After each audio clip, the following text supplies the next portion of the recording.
Sunderlight Production. Bienvenue à l'Iron Café, l'émission qui débat de toute l'actualité running entre passionnés de course à pied. Et aujourd'hui, nous allons, avec nos invités, tenter de répondre à cette question. Les technologies peuvent-elles booster nos performances en course à pied ? C'est parti. Bienvenue à l'Iron Café, votre émission qui traite de toute l'actualité running, trail, fitness, pour débattre et réfléchir entre passionnés de course à pied. Au menu de l'Iron Café d'aujourd'hui, enregistré depuis le studio de la House of Running d'Iron.fr, nous allons, en première partie d'émission, nous poser cette question. Les technologies peuvent-elles vraiment nous aider à booster nos performances sportives ? Entre les plaques carbone, les mousses haute performance, quel est le gain réel de toutes ces technologies sur nos chronos ? Et en deuxième partie d'émission, nous allons revenir sur toute l'actualité de ce printemps et nous allons vous proposer une sélection d'articles running. Alors restez bien avec nous jusqu'au bout. Et pour parler de tout ça, j'ai le plaisir d'accueillir autour de la table 3 invités. Le premier est vice-champion de France sur 5000 mètres et champion d'Europe par équipe de cross-country en catégorie U20. Il s'agit de Fabien Palko. Fabien, merci infiniment d'avoir accepté notre invitation. Comment vas-tu ? Merci à vous. Je vais très bien. C'est un plaisir d'être avec vous aujourd'hui. Le plaisir est partagé et notre second invité s'appelle Xavier Bonnet. Il est doctorant en biomécanique et responsable de projets de recherche et de développement de prothèses innovantes. Autant vous dire que les lames de carbone et l'économie d'énergie n'ont presque plus aucun secret pour lui. Merci Xavier d'avoir accepté mon invitation. Comment ça va ? Très bien, merci beaucoup de m'avoir proposé d'échanger avec vous sur ce sujet. Et enfin, nous sommes aussi en compagnie de Frédéric Bellouze, entraîneur du groupe Élite au Stade Français Athlétisme et co-animateur du podcast. Fred, comment ça va toi ? Bonjour à toutes et à tous, bonjour Fabien, bonjour Xavier, bonjour Guillaume, ça va parfaitement et je suis ravi de débattre de ce sujet dont tu sais qu'il me tient particulièrement à cœur. Messieurs, aujourd'hui, on va s'intéresser plus particulièrement aux chaussures et aux différentes technologies qui les composent, comme par exemple la mousse ZoomX de Nike, la technologie Boost d'Adidas ou encore les lames en fibre de carbone Innoplate de Puma. Autant d'appellations marketing qui nous garantissent tous la même promesse, celle du retour d'énergie. Mais avant de rentrer dans le vif du sujet, saviez-vous que l'arrivée des lames de carbone n'est pas un phénomène si nouveau que ça ? Par exemple, au début des années 2000, Paul Targa, un célèbre coureur de fond kényan, je crois que Fred, que tu connais bien, a déjà porté des chaussures à lames de carbone de la marque Fila. On peut également noter Haile Gebrselassie, lui aussi, dans les années 2000, utilisait des Adidas avec plaques de carbone qui étaient d'ailleurs visibles sous la chaussure. Vous aviez la plaque de carbone un peu, vous savez, tuning voiture, comme on pouvait voir dans les années 2000, qui était apparente. Voilà, on peut pas dire que ces modèles ont vraiment marqué l'histoire de la course à pied. Je sais pas si vous le saviez déjà qu'il y avait eu ces innovations-là, mais globalement, ça a été plutôt un échec. Ça n'a pas vraiment conquis les coureurs. Jusqu'à ce que Nike s'y intéresse de nouveau, peut-être à la suite d'un événement. En 2012, Össur, une célèbre société islandaise spécialisée dans les prothèses et appareils orthopédiques médicaux, s'associe avec Nike pour concevoir, ouvrez les guillemets, je les cite, un pied de course d'une performance et d'une efficacité inégalée pour les athlètes amputés. Ensemble, ils vont développer la technologie FlexRun avec une semelle Nike Sol qui développe une lame de carbone plus longue avec un retour d'énergie beaucoup plus efficace. À travers cette collaboration, Nike va développer des compétences uniques sur le marché du running jusqu'à l'arrivée en 2017 de la fameuse Vaporfly 4%, une chaussure qui était dite révolutionnaire. D'ailleurs, Xavier, est-ce que tu peux nous expliquer selon toi pourquoi ces chaussures qui équipent de plaques de carbone, de mousse, sont-elles si spéciales que ça ? Alors pourquoi elles sont si spéciales, c'est assez difficile d'y répondre directement, tellement il y a de paramètres qui vont influer la performance associée à cette chaussure. Je pense que ce qui va définir cette innovation, en fait, c'est le compromis qui a été trouvé parmi tous les éléments qui peuvent induire un effet sur cette performance. Alors, c'est-à-dire, on va trouver différents paramètres, vous les avez cités, la mousse, mais une mousse, on peut la quantifier elle-même par plusieurs paramètres. Il va y avoir son épaisseur totale, sa densité qui va jouer sur le poids, ses capacités à restituer de l'énergie et l'énergie qui est réellement restituée à la fin pour cette mousse. Fabien, toi, en tant qu'athlète de haut niveau, j'imagine que tu as dû vivre ce bouleversement de l'intérieur. Est-ce que tu te souviens des premières impressions que tu as eues quand tu as entendu parler pour la toute première fois de ces chaussures innovantes ? Alors oui, j'ai été impatient de les tester. Malheureusement, je ne les avais pas pu les tester tout de suite. Par contre, la première impression, c'était un peu l'effet waouh que tout le monde décrit partout. Et par contre, je n'ai pas été forcément ultra conquis dans le sens où forcément elles étaient bien, mais j'ai pas eu ces résultats si époustouflants sur ma course, notamment parce que j'étais sûrement parti trop vite et la chaussure n'a pas fait trop de miracles. Donc j'ai pas eu cet effet si prometteur qu'on le dit avec des gains aussi stratosphériques qu'on le pense. Fred, je le disais en introduction, l'arrivée des chaussures à lame de carbone, c'est pas un phénomène si nouveau que ça, parce qu'on l'a vu dans les années 2000, Paul Targa, Haile Gebrselassie avaient déjà couru avec ce type de technologie. Mais si on fait un retour en arrière, encore plus lointain, on va remonter presque 100 ans derrière nous, le monde de l'athlétisme a déjà vécu un bouleversement avec une innovation technologique sans précédent et qui a même bouleversé l'histoire de la course à pied. Je ne sais pas si vous voyez de quoi je veux parler, mais Fred va nous en dire un petit peu plus. Alors, le monde de l'athlétisme et de la course à pied en particulier a vécu un certain nombre de bouleversements. Et là, plus particulièrement, je vais un peu rebooter sur notre sujet. Parce qu'en fait, la plaque carbone n'est finalement pas la première innovation qui touche les chaussures d'athlétisme. En effet, à la fin du 19e siècle, un Britannique nommé Joseph William Foster fabrique dans sa petite, on va dire, entreprise artisanale des chaussures à pic pour les golfeurs, de façon à ce qu'ils soient plus stables sur les greens et être plus performants. Et quelques années plus tard, ce Foster va avoir l'idée d'ajouter des petites pointes aux chaussures des coureurs à pied, afin du coup, vous le comprenez bien, d'améliorer leur adhérence et leur foulée sur les pistes qui, à l'époque, sont des pistes de terre battue ou de cendrée. Certains, les plus anciens d'entre nous, en ont quand même connu. Enfin, moi, j'en ai connu, par exemple. Je ne suis pas si vieux. Ah, le 19e siècle, c'était une belle époque, Fred. Hein. Et du coup, le résultat, il a vraiment été spectaculaire, à tel point que tous les athlètes de l'époque vont s'arracher ces chaussures dites, là aussi, révolutionnaires, comme quoi l'histoire se répète finalement. Et en 1924, au cours des Jeux Olympiques qui avaient lieu dans notre belle capitale parisienne, l'entreprise anglaise se lance un défi de taille qui est d'équiper un maximum d'athlètes de leurs chaussures de course haute performance pour l'époque. Et du coup, c'est ce qu'on peut comparer au tout début du sponsoring sportif. Et du coup, les médailles pleuvent pour les athlètes équipés de cette chaussure à pointe.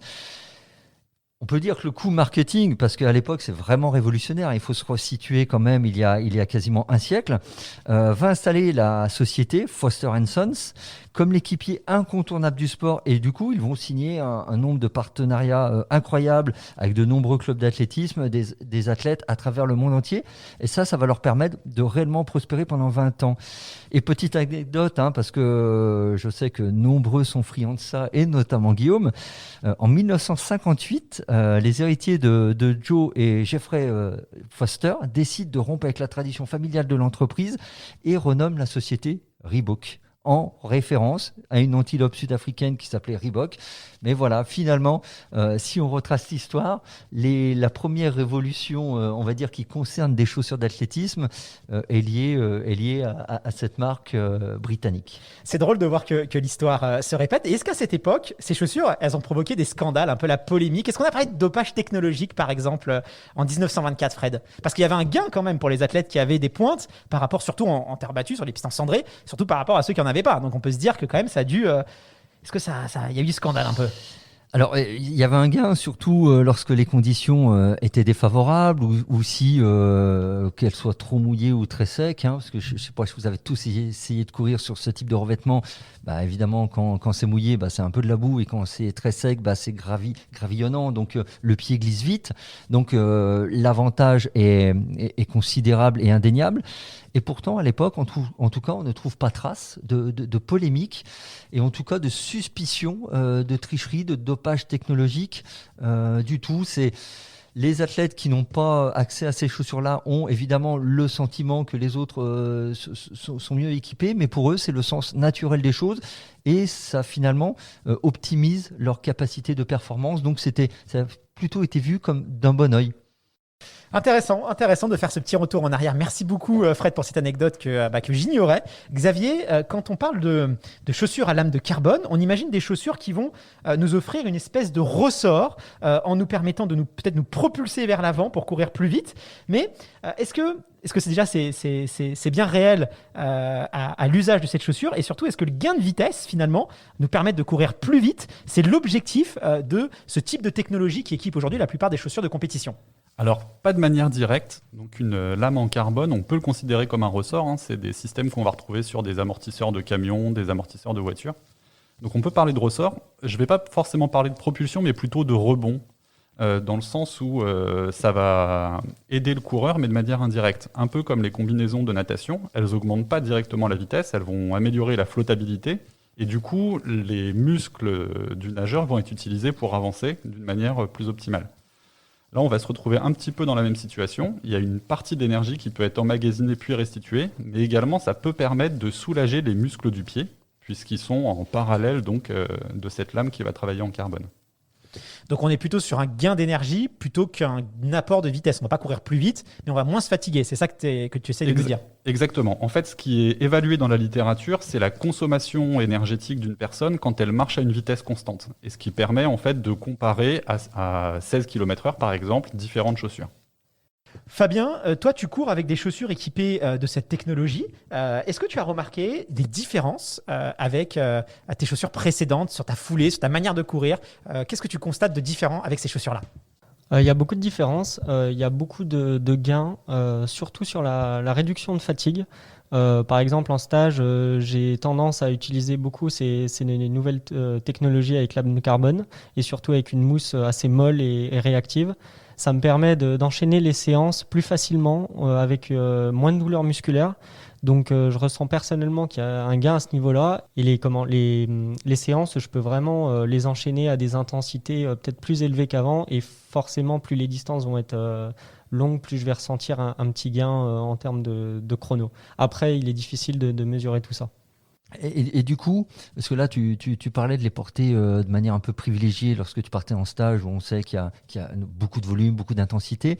En dehors de ces périodes particulières, tu les portes tout le temps ou c'est vraiment réservé à des séances spécifiques très particulières?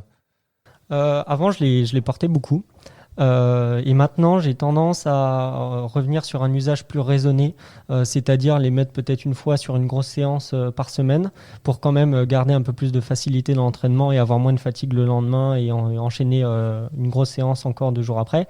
Mais je vais aussi utiliser des chaussures plus classiques avec moins de semelles et pas forcément de plaques carbone pour vraiment entretenir mon pied et garder ce travail de pied et puis ce renforcement, on va dire, au niveau des mollets qui est peut être délaissé par les plaques carbone. Donc j'essaye d'alterner maintenant vraiment entre les deux. Tu cours avec quel modèle et combien tu alternes? Actuellement, je cours avec les Puma Deviate Nitro Elite, qui est le modèle élite et de compétition que Puma va très bientôt sortir. Et les retours sont d'ailleurs excellents de mon côté. Et puis j'ai hâte de tester la nouvelle chaussure légère de Puma, la Liberate, pour vraiment alterner. Et puis j'ai tendance à les mettre une fois par semaine, les plaques carbone. D'accord. Xavier, tu as analysé et compilé presque 25 études sur ces chaussures. Du coup, je vais te poser un petit peu la question que tout le monde se pose et celle qui peut-être déchaîne un peu les passions. Selon toi, est-ce qu'elle permet d'améliorer significativement nos performances en course à pied? Que disent les études fiables et indépendantes? Parce que je sais que tu as fait quand même la part des choses entre ce qu'on pouvait lire qui était peut-être un petit peu plus fantaisique des études sérieuses.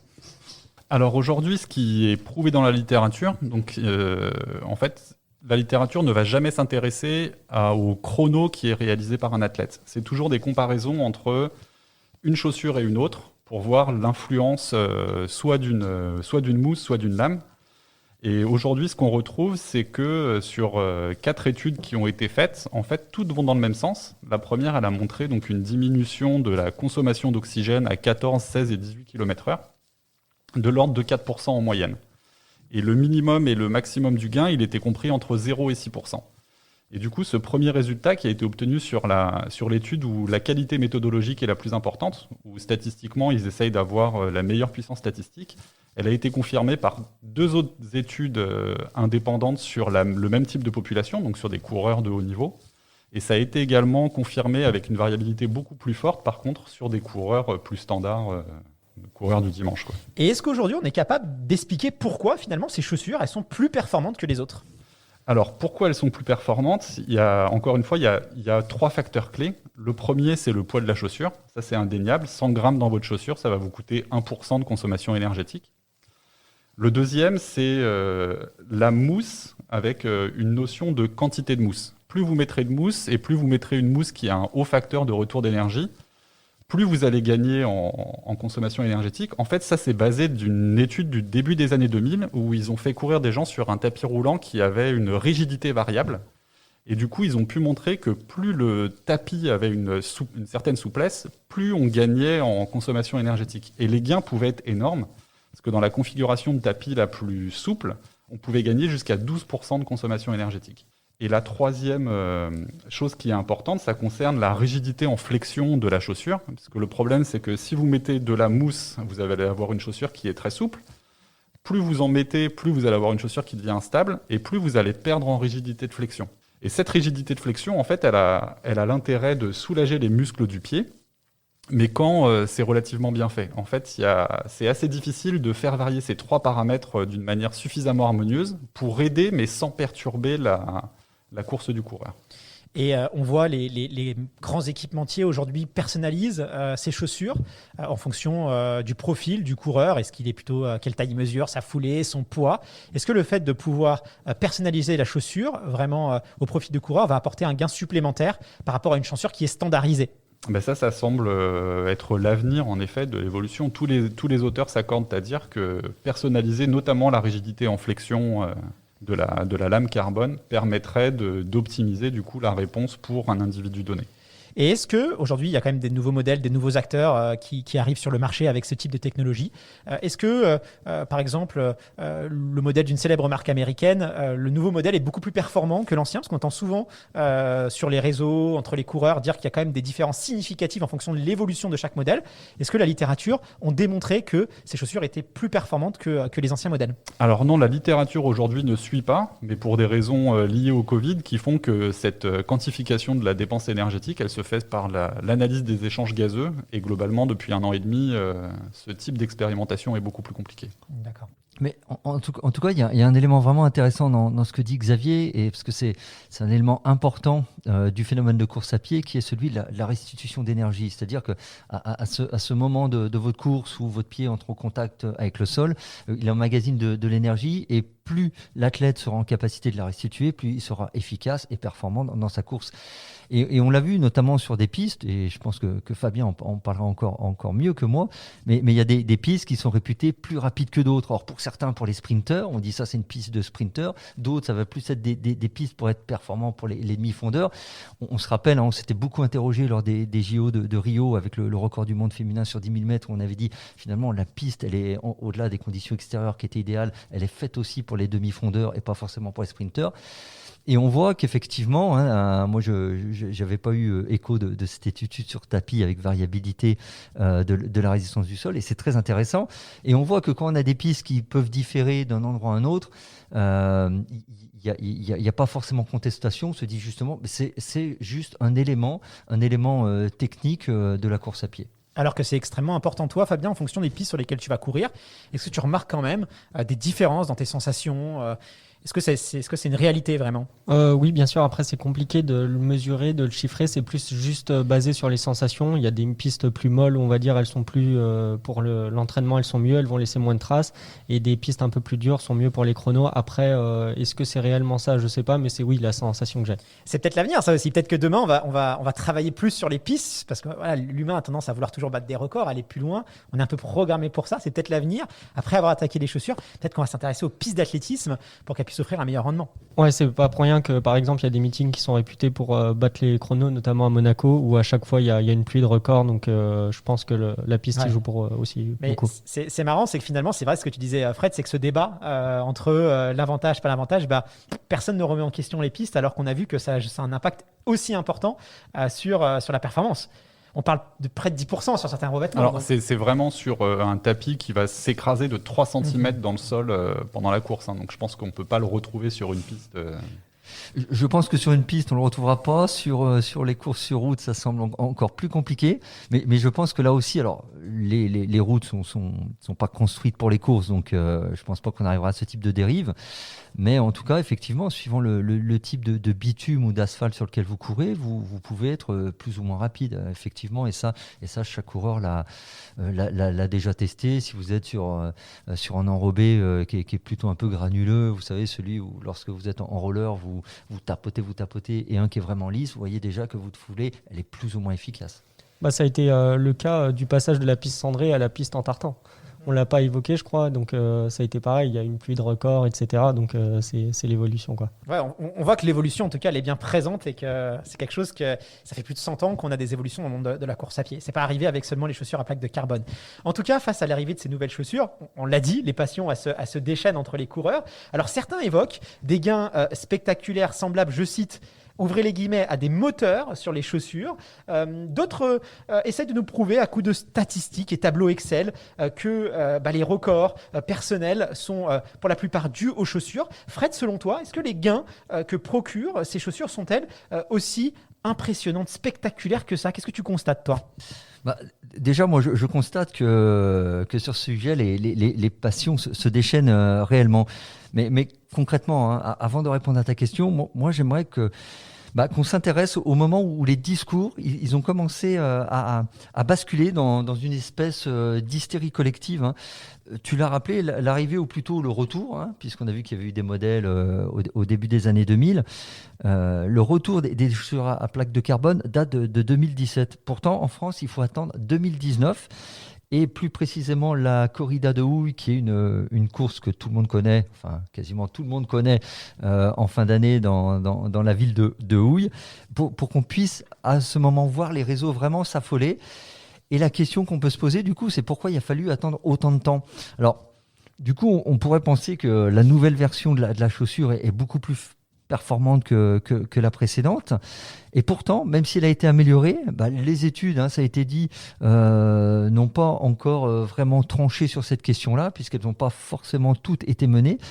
Et on pourrait aussi penser qu'il faut du temps pour que l'information circule et que le marketing, finalement, se propage au sein de la communauté des coureurs. Mais c'est là, il faut être quand même un peu réaliste. Évidemment, les gens qui s'intéressent réellement à la performance en course à pied, finalement, se limitent à quelques milliers en France, hein, et dans le monde, peut-être à quelques millions, bien loin des centaines de millions qui pratiquent la course à pied. Donc, penser qu'il faut presque 2 ans pour qu'une information comme celle-là se diffuse au sein de cette communauté globalement restreinte, moi, me semble peu réaliste, surtout à l'heure des réseaux sociaux. Alors, pour toi, pourquoi est-ce que les discours ont vraiment changé depuis cette course-là? Qu'est-ce qui s'est passé? Moi, tout simplement, enfin pas tout simplement, mais je pense qu'il faut qu'on s'intéresse à un biais qui est bien connu des psychologues, qu'on appelle le biais de normalité. Je m'explique. En fait, les gens qui ont sous-estimé un phénomène pendant un certain temps le surestiment une fois qu'ils l'estiment. Voilà, vous comprenez bien. Une fois qu'ils se disent que ce phénomène a une réelle importance, ils ont tendance du coup à vraiment le surestimer, tout simplement parce qu'en fait l'humain il a beaucoup de mal à mesurer un phénomène à la hauteur de ce qu'il est réellement, très concrètement. On va faire un petit retour en arrière. On se souvient tous, hein, en tout cas les gens qui s'intéressent à la course à pied, au fameux projet Breaking 2 en 2017. Et à cette époque, quasiment personne n'estimait qu'on pouvait descendre sous les 2 heures.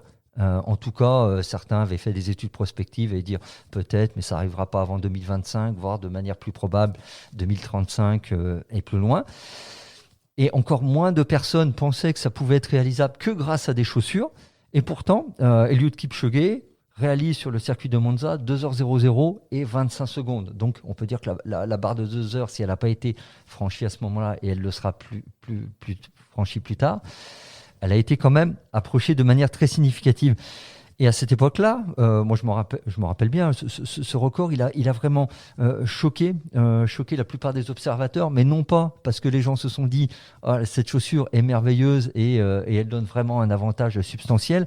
C'est qu'il y a eu énormément de soupçons autour de la réalisation de cette performance, et notamment toutes les questions qui sont en lien, comme vous pouvez vous en douter, au dopage ou l'aide à la performance de manière non autorisée. Et du coup, les chaussures étaient totalement reléguées au second plan. Enfin, à l'époque, personne n'a communiqué sur ce sujet-là. Du coup, finalement, très peu de personnes ont mesuré tout de suite l'impact qu'allaient avoir ces chaussures sur le monde du running. Et du coup, quand aujourd'hui on arrive dans une logique de surenchère où tout est maintenant systématiquement rattaché aux chaussures, et du coup, pour le coup, les questions qu'on pouvait se poser sur la propreté entre guillemets des performances passent totalement au second plan, comme si ça s'était inversé. Certainement, tout est à pondérer en fait dans l'ensemble de ces analyses. Je ne dis pas que la performance réalisée par Kipchoge n'était pas propre. Je ne dis pas qu'elle était uniquement due aux chaussures. Voilà, mais maintenant, c'est tout dû aux chaussures et finalement quasiment rien à l'entraînement ou rien aux modifications qui ont pu être apportées. Et c'est ça l'élément qui me paraît le plus gênant en fait, c'est que finalement quand un coureur va faire une perf, on va d'abord dire sur quelles chaussures il a réalisé cette perf, alors que certains les réalisent avec des chaussures des fois sans carbone.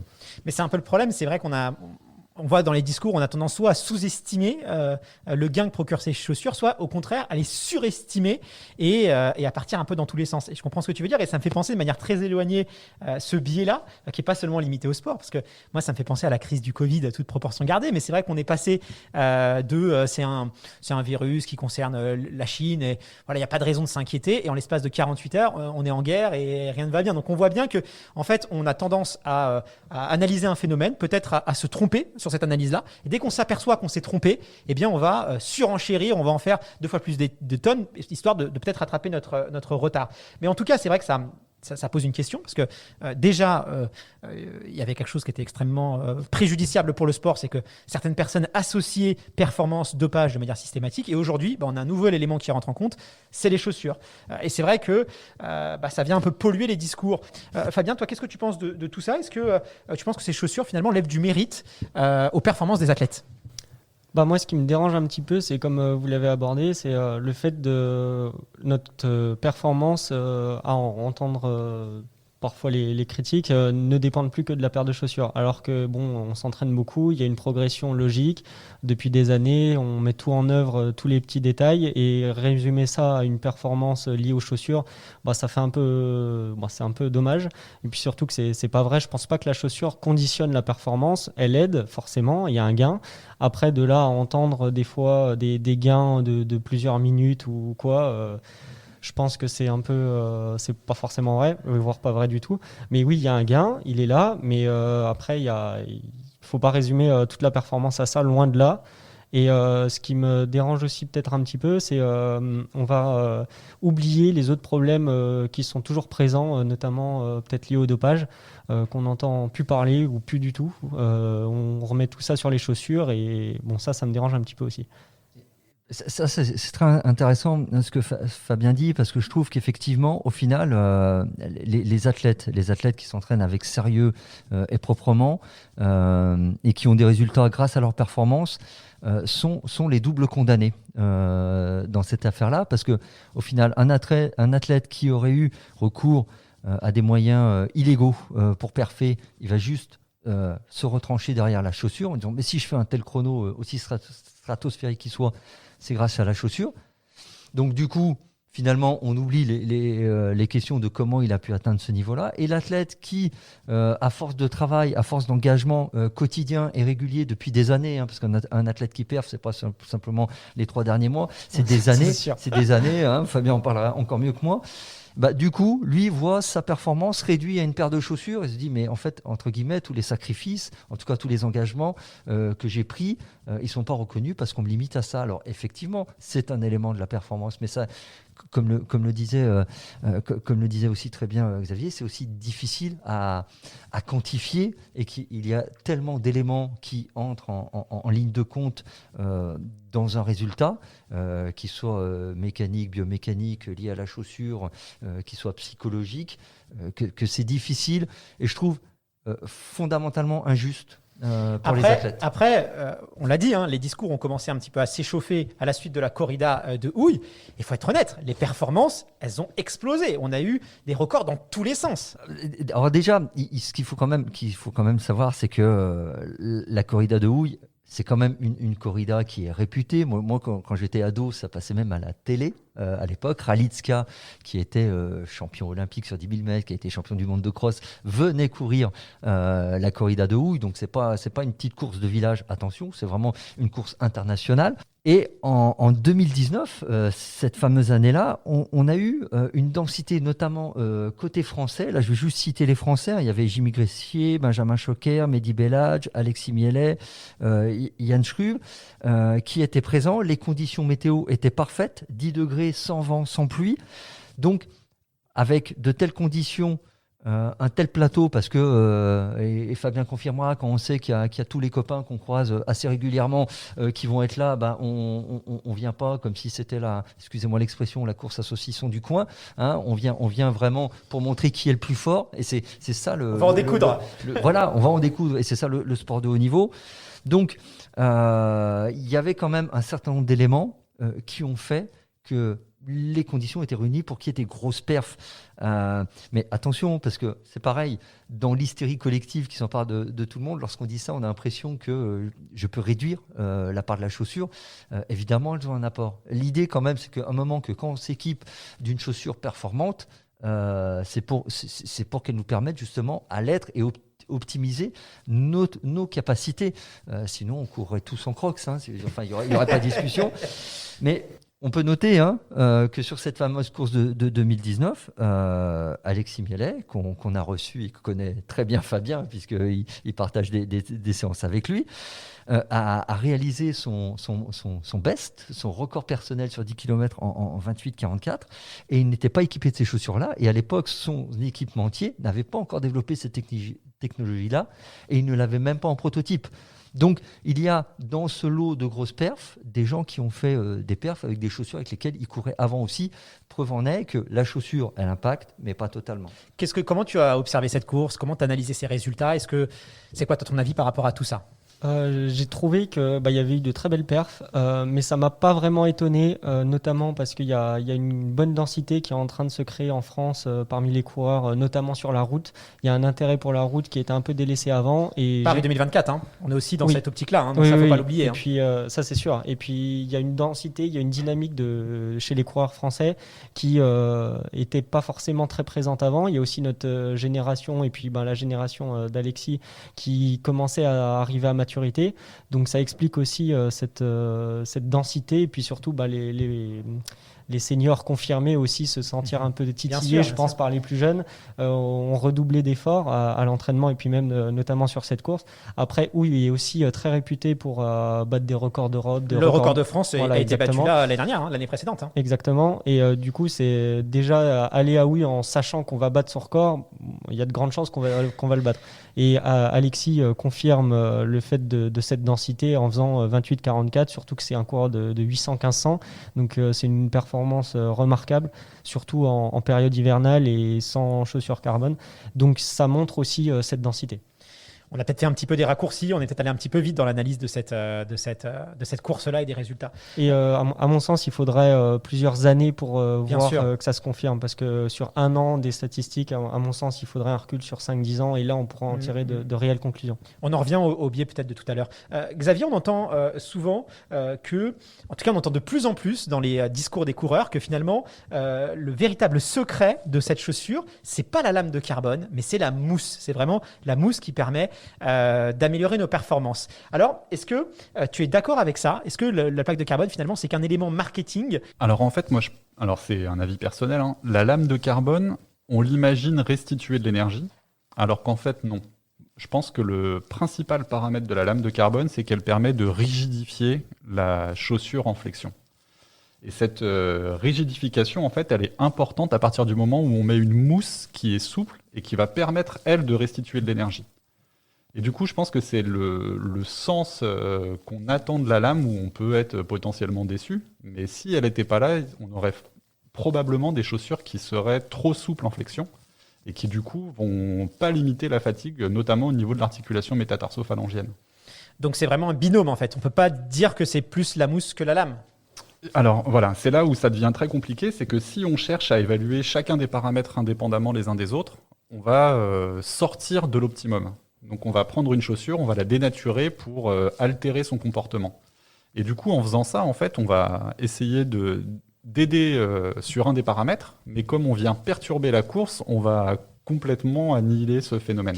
Intéressant. Il y a une autre question qu'on peut se poser et qui est souvent ignorée, voire niée par certaines personnes, c'est celle du bénéfice psychologique que procurent ces chaussures. Surtout qu'on peut parler quand même d'un certain conditionnement marketing autour, on parle d'opérations marketing à plus de 15 millions d'euros, donc il y a vraiment quand même une hystérisation des discours, il y a beaucoup, tout est ramené à la chaussure, on voit que ça cristallise quand même certaines choses. Fred, est-ce que pour toi, on peut parler par exemple, quel est le gain du côté psychologique? Est-ce que pour toi, ça peut jouer aussi? Est-ce que ça peut aussi, pas seulement permettre à la chaussure d'être plus performante, mais apporter un gain agrémentaire à ce qui est déjà la chaussure? Alors moi, tu sais Guillaume que je parle souvent d'effet placebo, ce qui me vaut des reprises de volée assez intenses de par certains, mais j'assume totalement pour le coup. Alors, déjà, ce qu'il faut savoir, l'effet placebo, en fait, alors pour ceux qui s'intéressent à cet effet-là, c'est issu des études dans le milieu médical, ça date en fait de la Seconde Guerre mondiale. En fait, sur le front, les militaires, les soldats souffraient énormément et on leur donnait des doses de morphine de façon à ce que la douleur passe et puis qu'ils soient prêts à aller au combat. Malheureusement, ces doses de morphine, un peu comme nos vaccins actuels, n'étaient pas disponibles en quantité illimitée. Du coup, un médecin qui s'appelle un Américain, Henry K. Butcher, a eu l'idée d'injecter aux soldats des solutions comme de sérum phi, en fait, en leur disant c'est de la morphine, et les résultats ont été les mêmes. Et c'est là qu'ont commencé les études, l'intérêt pour l'effet placebo. Et d'ailleurs, hein, on a déjà tous entendu cette phrase qui est sortie d'une étude publiée en 1955, qui est les placebos ont une grande efficacité thérapeutique. Alors, il y a eu beaucoup d'études au cours des années, notamment à partir du début des années 2000, mais je vais revenir à la morphine, puisqu'une étude a été faite sur des cyclistes professionnels, une étude qui a été faite en Suisse, c'est ce qu'on a appelé une étude de vrai-faux dopage. Pour ceux qui ne la connaissent pas, je la détaille très, très rapidement. 20 cyclistes de niveau international ont été pris. On leur a dit, on sait qu'un des facteurs limitants dans la performance peut être le ressenti de l'effort. Donc on leur a dit, voilà, on vous fait des piqûres de morphine, des vraies piqûres de morphine, de façon à ce que vous ressentiez moins la douleur à l'effort, et on va mesurer vos performances. Donc on leur fait les 20, et les 20 explosent tous leurs limites des tests précédents, vraiment. 6 semaines après, ils renouvellent l'expérience. Donc on leur dit, on vous fait une piqûre de morphine et on va voir si c'était pas juste un effet qu'il y a eu sur le premier test. Mais ce que ne savaient pas les cyclistes, c'est qu'en fait, comme le médecin Butcher, c'était pas de la morphine, c'était du sérum phi. Et là, les cyclistes ont tous réalisé le même niveau de performance que sur la première étude parce qu'ils pensaient qu'ils avaient de la morphine, donc ils sont allés au-delà de leur douleur. Donc, il faut être concret. Cet impact-là joue. C'est pas lui qui rend une chaussure magique. Hein. Si tu cours en sabot en pensant que ça te fait courir vite, je pense que ça n'aura pas le résultat escompté, évidemment. Mais lorsque tu associes une croyance à un produit qui, en plus, est efficace, tu renforces. Et en milieu médical, c'est prouvé. Énormément d'études l'ont démontré. Un médicament efficace qui est ingéré par une personne qui, en plus, surinvestit la croyance en la guérison grâce à ce médicament, va guérir plus vite qu'une personne qui prend un médicament en pensant que ça ne fait rien, évidemment. Donc voilà, mais l'effet placebo ne te guérit pas tout seul d'une maladie non plus. Attention, il faut bien comprendre ce que je dis, mais l'impact, pour moi, psychologique de la chaussure joue évidemment en partie. En partie, je le dis bien. Xavier, tu as analysé plus de 25 études. Est-ce que cet effet placebo a été pris en compte? Parce que c'est quand même un élément qui est important dans les études. Est-ce que ça a été pris en compte? Et selon toi, est-ce que c'est important aussi de le prendre en compte si on veut vraiment analyser la technologie et l'apport de la technologie sur la performance? Alors oui, en effet, l'effet placebo, dans le domaine médical, c'est complètement reconnu. Ça a un effet incroyable. En fait, toute la difficulté, c'est de comment maîtriser cet effet placebo quand on va s'intéresser à des dispositifs qui sont externes. Nous, typiquement, quand on travaille sur des pieds prothétiques, on va les mettre dans des chaussettes. Dans une chaussure, la personne ne peut pas voir avec quoi elle est en train de marcher ou de courir. Et du coup, mais malgré tout, la personne va le ressentir physiquement. Donc ça peut perturber parce qu'on essaye de faire un effet placebo, mais en fait, il est quasiment impossible puisque la personne va ressentir la différence. Alors que quand vous mettez un médicament, il est A ou B, il a le même goût, il a la même forme, il a la même couleur, c'est la même personne qui vous le donne. Mais forcément, on va pouvoir éliminer ce biais beaucoup plus facilement. Donc dans la littérature, si on s'intéresse vraiment à cette histoire de réduction de la consommation énergétique, sur les 4 études, il n'y en a que 2 qui le mentionnent, donc qui affirment, qui dit bien que le bénéfice qu'on observe peut être attribué à l'effet placebo, mais il est très difficile de le contrôler. Et par contre, il faut souligner que la dernière étude, c'est une étude néo-zélandaise. Elle s'est intéressée à cet effet-là en essayant un peu la technique de la chaussette. Donc ils ont pris les chaussures, ils les ont peints en noir et orange pour essayer de limiter cet effet placebo. Alors ce qu'il faut également préciser, c'est que cette dernière étude, c'est celle qui est faite sur des coureurs récréationnels, donc des coureurs qui ne sont pas de haut niveau et qui du coup potentiellement ne vont pas être en mesure d'identifier la chaussure qui a été testée. Et la sensation, ouais. Et ça a été testé en fait à la fin, quand les personnes ont couru, on leur demandait avec quelle chaussure vous avez couru, et les résultats montrent que les personnes étaient complètement incapables d'identifier quel était le modèle de chaussure utilisé. Fabien, on imagine qu'un athlète, il souhaite courir avec le meilleur matériel possible. Aujourd'hui, c'est presque inconcevable finalement de ne pas recourir à ces chaussures-là, ne serait-ce que pour le principe de précaution. Donc finalement, le match, on va dire, a été gagné. Toi, tu es sponsorisé par la marque Puma, une marque qui bénéficie certes d'une histoire très forte dans le monde de l'athlétisme, mais qui n'est pas forcément très représentée sur les courses de fond et demi-fond. C'est vrai qu'on a plus l'habitude de les voir sur le sprint. Est-ce que tu avais peut-être des appréhensions à rejoindre cette marque-là? Parce qu'aujourd'hui, quand même, l'équipement joue un rôle de plus en plus important dans la performance d'un athlète. Est-ce que tu penses que finalement aujourd'hui ça va devenir un peu comme en Formule 1 où le pilote va être très regardant à la marque avec laquelle il est sponsorisé, et surtout qu'est-ce qui t'a donné envie de rejoindre Puma? Ça c'est sûr, on est très regardant sur le matériel, mais comme sur chaque détail, c'est une évidence, même si on peut gagner 1 seconde ou 2 avec le matériel, on va aller les gagner grâce au matériel. C'est pour ça on est obligé d'avoir le meilleur matériel possible. Après, forcément, j'avais une petite appréhension quand Puma n'avait pas encore dévoilé sa gamme. Je savais qu'ils allaient revenir, mais je n'avais pas vraiment d'éléments concrets. C'est pour ça que j'ai bien pris le temps d'essayer les produits avec les premiers nouveaux produits de leur gamme qui sortent actuellement.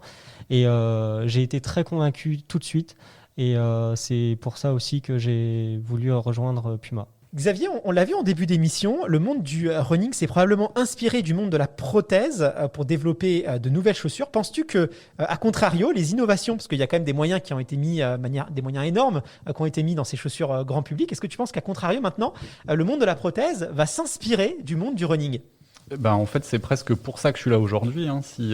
C'est en observant de tels résultats qu'on se dit qu'on a plein de choses à apprendre. Donc c'est évident, le monde de la prothèse, lui, il bénéficie des avancées qu'on a ailleurs. Le carbone, ça vient de l'aéronautique, ça vient des perches de saut à la perche. Et c'est surtout dans les mousses où on constate vraiment un impact qui est énorme, notamment sur les qualités vraiment de retour d'énergie par rapport à la baisse de la densité. Et ça, c'est aussi important quand vous utilisez un pied pour tous les jours que quand vous allez courir un marathon ou un semi-marathon. Et du coup, est-ce que tu penses qu'il est envisageable, notamment moi quand je pense à l'âme pour personnes amputées, je pense aux fameux coureurs qu'on voit aux Jeux paralympiques. Tu penses que du coup, que ces lames dont ils peuvent être équipés peuvent évoluer et ne plus être une simple lame de carbone avec des pointes, mais aussi intégrer une structure mousse afin que le retour soit d'autant plus efficace et que derrière, ça soit aussi accessible à du grand public amputé sportif? En effet, ça existe déjà. Donc, en fait, quand on regarde les lames de sprint, elles vont quasiment essayer de reproduire cette course vraiment sur l'avant-pied. Mais par contre, maintenant, les lames qui sont développées, dès qu'elles vont incorporer un élément au talon, on va voir cette mousse apparaître. Parce que c'est l'utilisation de cette mousse qui va permettre en fait de filtrer la réponse qui peut être trop dynamique de la lame. Fabien, si tu devais résumer les avantages, les bénéfices réels que toi tu as constatés de ces chaussures équipées de nouvelles technologies, tu dirais quoi? Très bonne question. Je dirais, en premier lieu, et à mon sens, c'est le facteur le plus important, c'est ce confort qu'on va avoir. C'est-à-dire qu'avant, on avait une chaussure légère, mais qui tapait un peu et qui n'était pas très confortable à porter. Et là, c'est vraiment, on a l'impression d'avoir des pantoufles aux pieds, alors qu'on est en pleine séance. Donc, c'est très agréable. Et je pense que ce facteur-là joue énormément, d'avoir ce confort, cette douceur dans l'amorti. Et on va avoir plus à cœur d'enchaîner les tours, de faire la séance. Et on a même envie de retrouver ces sensations-là. Et après, l'autre facteur, c'est qu'on retrouve ce dynamisme avec la plaque carbone qui permet d'avoir une bonne stabilité de la chaussure, et surtout quand on va vouloir aller plus vite, on va sentir qu'elle va nous propulser un petit peu, et toute mesure gardée, ça ne nous propulse pas non plus à des vitesses folles, mais on va dire que quand on va appuyer au sol, ça va tout de suite répondre, et ça va en fait compenser cette amorti où c'est très mousse, très confort. Donc, à mon sens, c'est vraiment cette combinaison de mousse et de plaques carbone qui font que la chaussure se comporte sur toutes les allures, tous les types d'efforts. Mais c'est là où il y a eu vraiment un bouleversement dans le monde de la chaussure de compétition, puisque si on revient 5 ans en arrière, les chaussures de compétition, c'était des chaussures très minimalistes, avec très peu de semelles, très plates, qui certes nous offraient, parce qu'on allait chercher la foulée vers l'avant, on était très dynamique, mais le problème, c'est que les mollets, ils prenaient quand même cher, et qu'après des séances assez intensives, fallait masser, fallait des rouleaux, fallait ce genre de choses. Et quand on essaye ces nouvelles chaussures, finalement, on a des chaussures qui sont extrêmement confortables, avec beaucoup d'amortis, ce qui n'existait pas du tout. C'était antinomique il y a encore quelques années, et aujourd'hui on a cet amorti, ce confort, ce drop qui offre une véritable récupération et qui du coup évite peut-être la dégradation musculaire. C'est un peu comme quand tu essaies une voiture électrique, tu repasses plus après une chaussure thermique. Est-ce que toi tu te revois passer à des chaussures plates, minimalistes sur des 10 km, ou pour toi c'est bon, une fois que tu as passé le cap, tu reviendras plus en arrière? En compétition, j'aurais du mal surtout pour ce confort que je recherche, et puis en fait c'est surtout que la chaussure, elle va apporter une réduction de la charge musculaire, et j'ai fait l'expérience en stage quand j'étais en altitude il y a 1 an, où vraiment j'avais les mollets explosés à la limite de cramper à chaque fois, malgré les chaussures. Mais si j'avais été sur une chaussure plus classique, plus minimaliste, c'est sûr qu'il y a des séances que j'aurais même pas pu finir. Et là, ça m'a permis de les finir malgré tout, et de gagner de gagner pas du temps, mais de permettre de faire des séances compliquées à intensité forte tous les 2 jours. Bon, ça va faire plaisir à Fred, parce qu'il va pouvoir mettre plus de grosses séances à ses athlètes, lui qui aime bien ça. Fred, toi, du coup, qu'est-ce que tu as constaté? Est-ce que tu as constaté, par exemple, des évolutions dans les chronos, dans les performances de tes athlètes à la suite de ces chaussures? Parce que j'imagine qu'ils ont adopté cette technologie. Toi, c'est quoi ton constat en tant qu'entraîneur? Est-ce que ça va modifier, par exemple, tes entraînements? Est-ce que les chronos vont tomber? Comment tu perçois ça, toi? Moi, j'ai la même analyse que Fabien. Alors, moi, à titre perso, j'ai jamais essayé aucune paire de chaussures qui dispose de cette technologie, donc je n'en sais strictement rien. Mais j'ai quand même le retour de mes athlètes. J'ai une quinzaine d'athlètes, et évidemment, lorsque les premiers modèles sont sortis, ils se sont tous emparés de ces modèles-là. Et très honnêtement, souvent, je le dis un peu de manière provocatrice avec ceux qui me disent que ça donne des gains énormes. Je dis, j'ai dû devenir un mauvais entraîneur depuis que ces nouvelles chaussures sont arrivées, parce que concrètement, j'ai aucun athlète qui a battu ses temps dans les proportions qu'on donne, c'est-à-dire des 1 minute 30 sur 10, voire des 2 minutes, des 4 à 5 minutes sur marathon. Voilà, certains ont amélioré, j'ose croire que c'est aussi parce qu'ils s'entraînent dur et sérieusement. Mais ils ont tous le même constat, et que c'est celui que fait Fabien, c'est que finalement les séances sont, je vais le dire comme ça, sont digérées plus facilement, et du coup on peut enchaîner, et on peut vraiment à la fois en plus qui aime bien le volume, enchaîner à la fois la quantité et la qualité avec plus de facilité. À un moment où, avec d'autres types de modèles, on aurait été limité finalement par les jambes lourdes, les courbatures, et ça tire dans tous les sens. Donc Moi, j'ai souvent à dire, c'est pour ça que le terme dopage technologique vraiment me déplaît, parce que pour moi, le dopage, c'est prendre quelque chose qui te permet d'aller au-delà de ce que tu es capable de faire. Or que là, c'est une aide. Pour moi, c'est une aide à la performance dans le sens où ça te permet d'optimiser.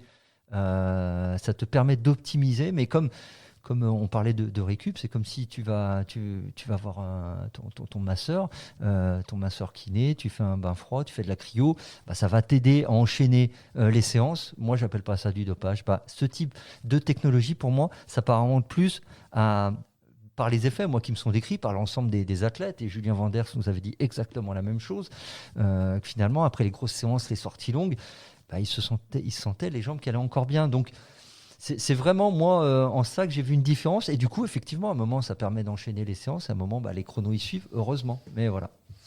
En tout cas, il y a eu un cadre juridique qui a été déterminé par l'I2F à la World Athletic maintenant, et qui a un petit peu mis un garde-fou pour éviter de se retrouver avec des chaussures avec 6-7 lames de carbone, comme on a pu le voir.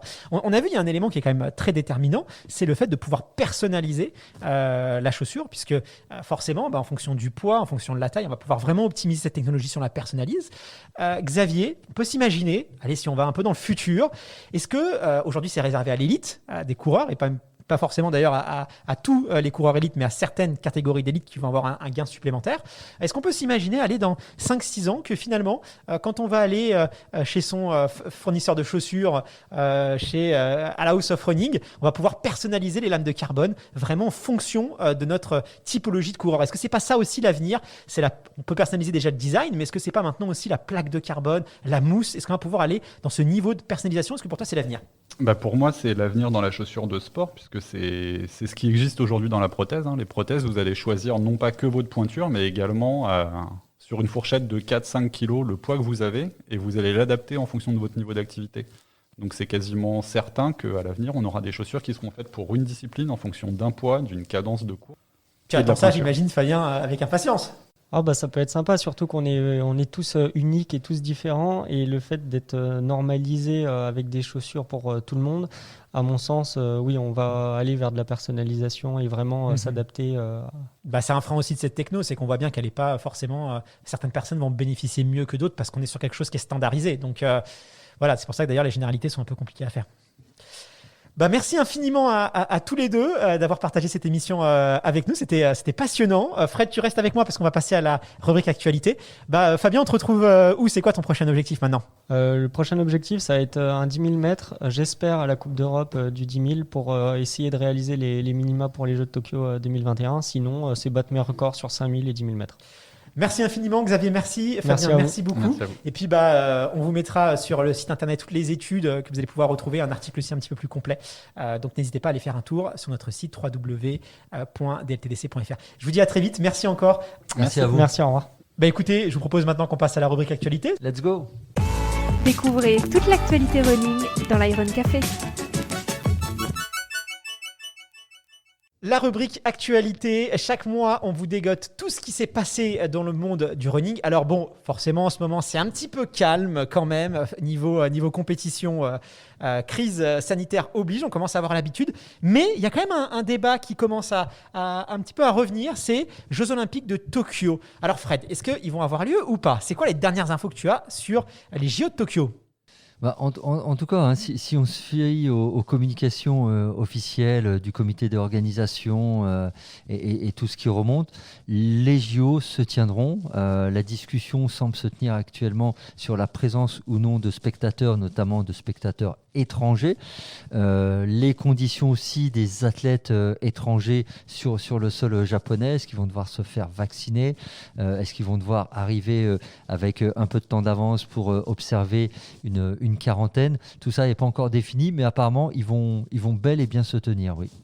Et la question qu'on peut se poser, c'est les minima, parce que maintenant, ça fait quand même un certain temps que les coureurs ont réalisé leurs minima. Alors, pour le 800, 1500 mètres, on pense que ça peut quand même aller assez vite. C'est facile de monter des courses, mais pour le marathon, on sait qui va représenter la délégation française au marathon des Jeux Olympiques de Tokyo? Alors, la délégation française, de toute façon, elle a arrêté depuis l'an dernier, puisque c'était la délégation qui avait été arrêtée pour les JO qui devaient on parlait d'un test. avoir lieu. Je crois qu'il va y avoir un test sur 30 km. Alors en fait, il y a eu des précisions. Moi, les précisions que j'ai eues sur ce fameux test sur 30 km, c'est qu'en fait, les athlètes sélectionnés devaient faire un test dans leur coin. En fait, c'était même pas une course spécifique montée pour tester et prouver qu'ils étaient actuellement au niveau de leur performance sur marathon, tout simplement. Hein. Bon, on peut se questionner évidemment sur ce choix. Hein. Et quelle forme ça va avoir? Ils vont avoir des tracés Strava? Comment est-ce qu'ils vont calculer ça? Ça n'a pas l'air très clair, mais j'ai l'impression que ça va être un peu ça. Et on peut se questionner, ce qu'on a vu encore dernièrement, la fédération britannique qui a organisé un marathon de sélection, en étant assez large sur les gens invités à participer à cette course. Parce que par exemple, chez les hommes, le minima a été fixé à 2h11 minutes et 30 secondes.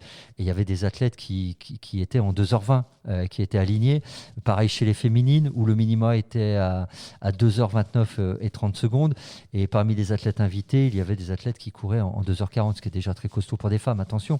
Les Éthiopiens, eux, ont décidé de faire ça entre eux. Donc, ils vont le faire en Éthiopie, à 1800 mètres d'altitude. Ils vont s'organiser leur marathon de sélection. À l'éthiopienne. Voilà, à l'éthiopienne. Après, quand on voit leurs résultats, leurs razzias sur les meetings indoor hivernaux, on peut se dire que se préparer contre eux et débarquer en Europe pour tout. Alors là, ça ne sera pas en Europe, ça sera en Asie pour tout rafler, semble être une bonne stratégie.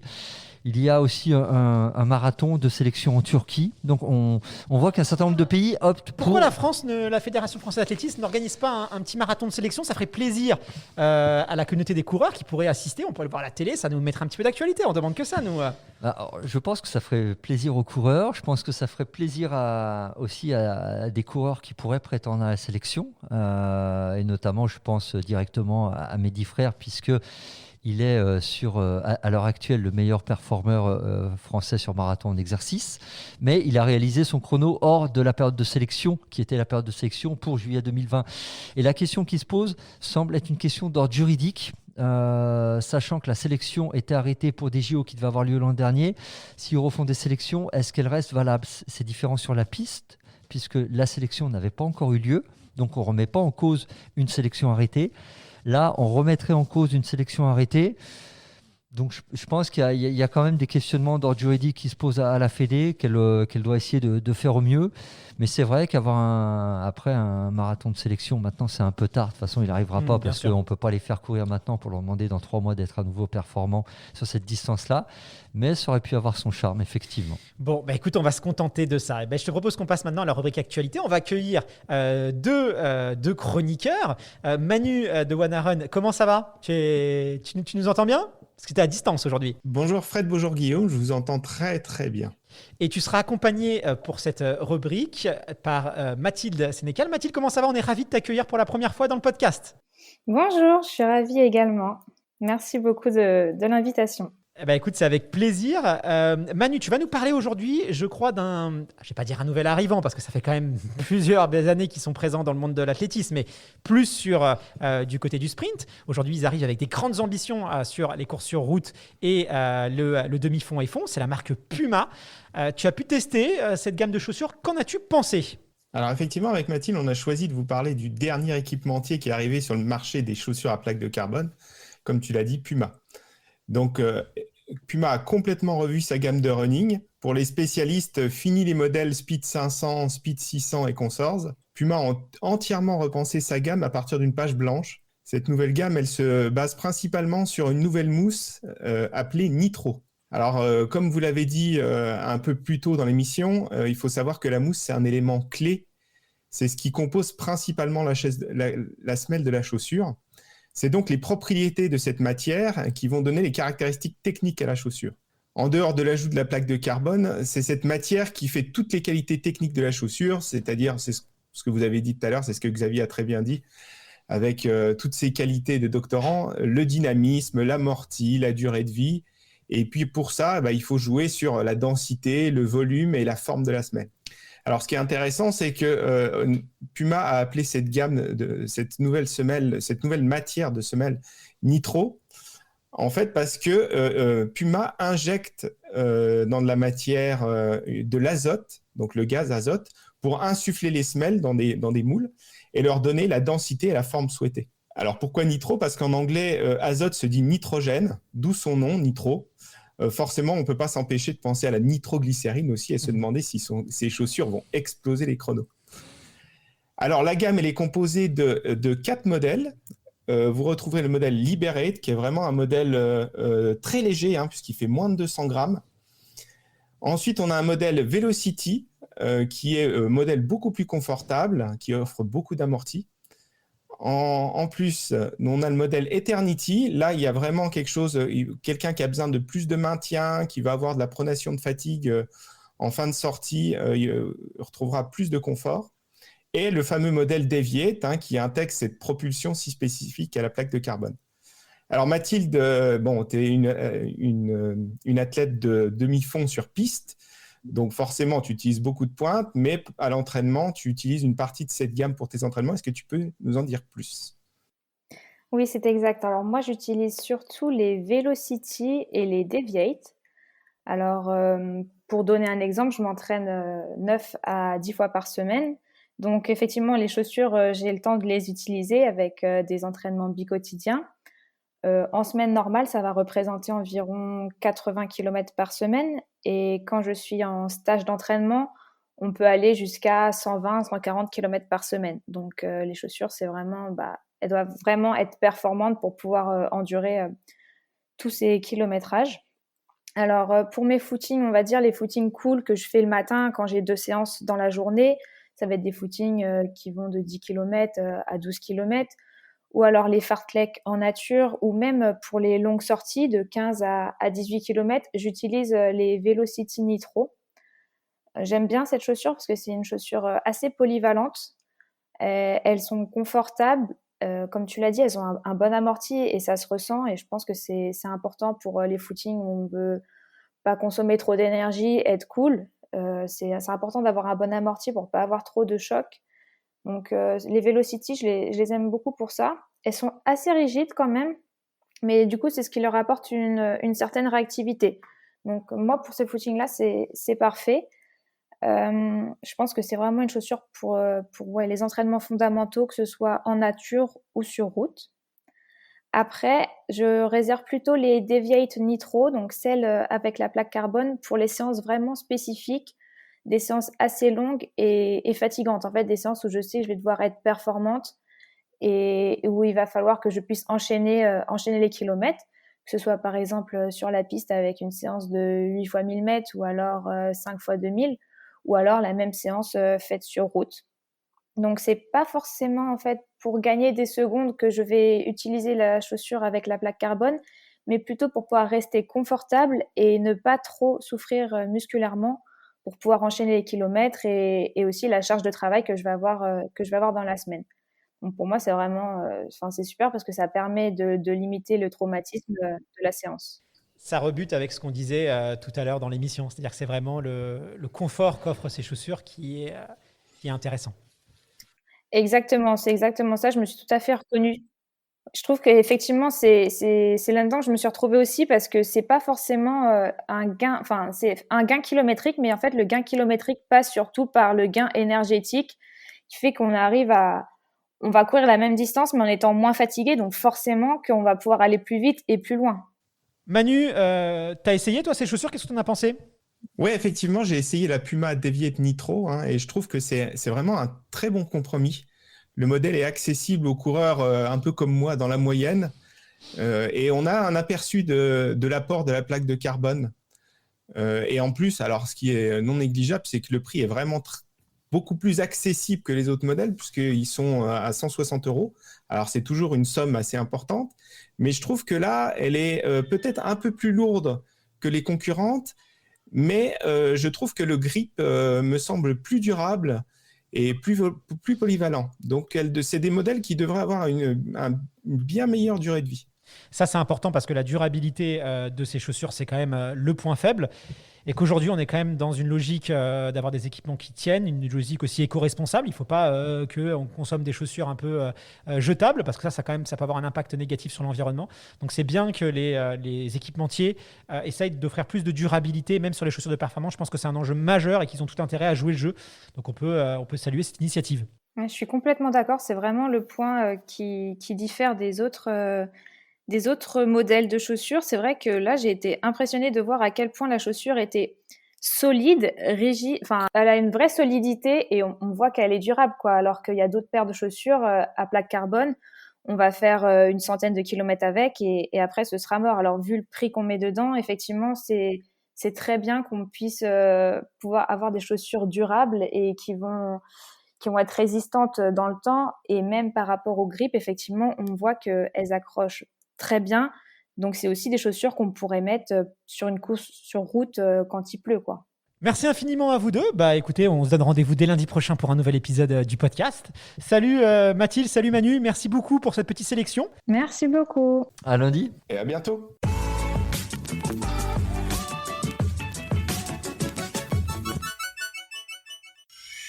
Cette émission vous a été proposée par Iron.fr, spécialiste running, trail et fitness sur Internet.